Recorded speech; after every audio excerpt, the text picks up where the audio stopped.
मेरा नाम अक्षय है। मैं मुंबई में एक आईटी कंपनी में जॉब करता हूँ, इसलिए मैं यहाँ अकेले ही रहता हूँ। ये घटना आज से लगभग 6 महीने पहले की है। एक शाम मैं अपने ऑफिस से फ्लैट पर जा रहा था। जाते जाते मैं अपने एक पुराने दोस्त अमन से फोन पर बातें कर रहा था। उस दिन अमन ने कहा कि यार अक्षत, बहुत दिन हो गए हैं हमें मिले हुए, क्यों ना मिला जाए। उन दिनों मैं भी जॉब में काफी उलझा हुआ था और थोड़ा रेस्ट भी लेना चाहता था। तो मैंने और अमन ने लोनावला की एक ट्रिप प्लान की। मैंने अमन को अगले ही शुक्रवार मुंबई बुला लिया। अमन ने रेलवे स्टेशन पहुंचते ही मुझे फोन किया और मैं ऑफिस से सीधा उसे लेने चला गया। आते वक्त कार अमन ने ड्राइव की और हम फ्लैट पर आ गए।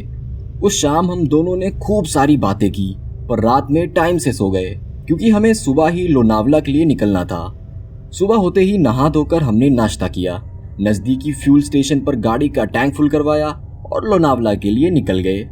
मुंबई से लोनावला करीब 100 किलोमीटर की दूरी पर है, तो हमें वहां पहुंचने में करीब 2 घंटे लग गए। लोनावला में हम Lonavala lake, lion point, Kune falls और भी कई जगह घूमे, जहां हमने काफी फोटोज भी लिए। अब शाम हो चुकी थी और हम दोनों भी काफी थक चुके थे, इसलिए हमने एक होटल में रुकने की सोची। ये होटल जंगल से सटी एक रोड के किनारे काफी ऊंचाई पर था और यहाँ से जंगल का व्यू भी काफी अच्छा नजर आ रहा था। हमारे कमरे में एक खिड़की भी थी जहाँ से सिर्फ जंगल ही दिखाई दे रहा था। जैसा कि हम दोनों बहुत थके हुए थे, तो हमने रूम में ही खाना मंगवाया और खाकर सो गए। थोड़ी ही देर में हम दोनों को नींद आ गई। मैं गहरी नींद में था। फिर अचानक मुझे लगा जैसे किसी ने मेरे पैरों को छुआ हो। मैं एकदम से उठा, रूम की लाइट जलाई और इधर उधर देखने लगा, लेकिन मुझे वहां कोई नजर नहीं आया। मैंने बेड के सामने वाली खिड़की को बंद किया और लाइट बंद करके वापस सो गया। लेकिन फिर करीब 2 घंटे बाद मुझे लगा जैसे कोई मेरी बेडशीट को एक सिरे से खींच रहा हो। मुझे ये बहुत अजीब लगा, पर फिर भी जोर लगाकर मैंने अपनी बेडशीट को वापस अपनी ओर खींचा। तभी मुझे चन-चन करते हुए एक पायल की आवाज़ सुनाई दी। तभी मुझे एहसास हो गया कि उस रूम में हम दोनों के अलावा और भी कोई है। मैं बेहद डर गया और अमन को उठाने लगा, लेकिन वो गहरी नींद में था। तभी मुझे कमरे की बालकनी में एक अजीब से चेहरे वाली लड़की दिखी। उसने वाइट कलर की सलवार पहन रखी थी। उसकी उम्र करीब 16-17 साल लग रही थी और वो बहुत डरावनी थी। मेरा शरीर डर से कांप रहा था। मैंने हड़बड़ाहट में जोर से चिल्लाते हुए अमन को उठाया। अमन ने पूछा, क्या हुआ, क्यों चिल्ला रहा है? मैंने उसे बालकनी की तरफ देखने को कहा, लेकिन उसे वहां कोई नहीं दिखा। दूसरे दिन जब मैं सुबह उठा तो मेरा सर दर्द से फटा जा रहा था। फिर मैंने अमन को सारी बातें बताई, लेकिन उसने मेरा विश्वास नहीं किया।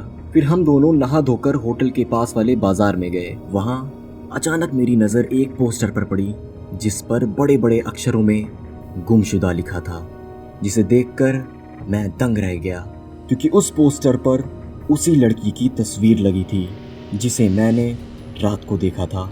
मैंने अमन को बताया कि मैंने इसी लड़की को रात को होटल में देखा था, लेकिन उसने मेरा यकीन नहीं किया और कहा कि ऐसा कैसे हो सकता है, ये तेरा वहम होगा। फिर हमने आसपास पता किया तो वहाँ के लोगों ने बताया कि करीब 1 महीने पहले ये लड़की जंगल के पास से गायब हो गई थी और तभी से गुमशुदा है। मुझे ये सुनकर बेहद हैरानी हुई।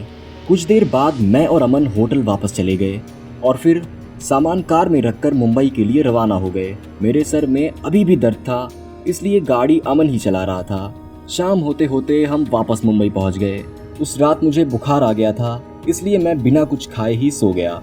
अगले दिन अमन वापस जाने की तैयारी कर रहा था, लेकिन मैंने उसको और 2 दिन मेरे ही पास रुकने को कहा और मैंने भी ऑफिस से कुछ दिनों की छुट्टी ले ली।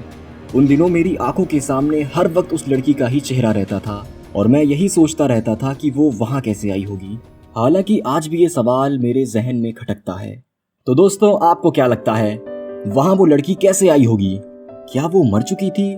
कमेंट करके जरूर बताइएगा, मुझे आपके जवाब का इंतजार रहेगा। तो अभी के लिए इतना ही, मिलते हैं अगले वीडियो में इसी वक्त। और हाँ, अगर आप ऐसी ही घटनाओं के बारे में और जानना चाहते हैं तो इस चैनल को जरूर सब्सक्राइब करें और बेल आइकन को प्रेस करना ना भूलें। मिलते हैं एक और वीडियो में, तब तक के लिए गुड बाय।